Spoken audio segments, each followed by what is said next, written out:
ચાલો આજે અમારી શાળાના કમ્પ્યુટર રૂમની ટૂર કરીએ. આ છે અમારો કમ્પ્યુટર રૂમ. આ છે અમારી ટચથી હાલતી ટીવી, જેને બંધ કરતા એક વ્હાઇટ બોર્ડ બની જાય છે અને તેને ખોલતા એક ટીવી આપણને જોવા મળે છે. આ ટીવી ટચથી કામ કરે છે. આપણે જે મોબાઈલમાં વાપરીએ એવી જ રીતે આ ટીવી કામ કરે છે. આ છે અમારા શાળાનું એક નાનકડું મંદિર, જ્યાં અમે રોજ પૂજા કરીએ છીએ. હવે તમને બતાડશું અમારા આ કમ્પ્યુટર.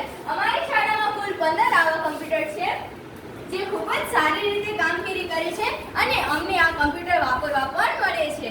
તેના ઉપર અમે ચિત્ર દોરીએ છીએ, અલગ અલગ અમારા નામની ફાઇલો પણ બનાવીએ છીએ. આ છે અમારી શાળાનો હમણાં જ નવો આવેલ કબાટ, જેમાં અમારા શિક્ષકો પોતાના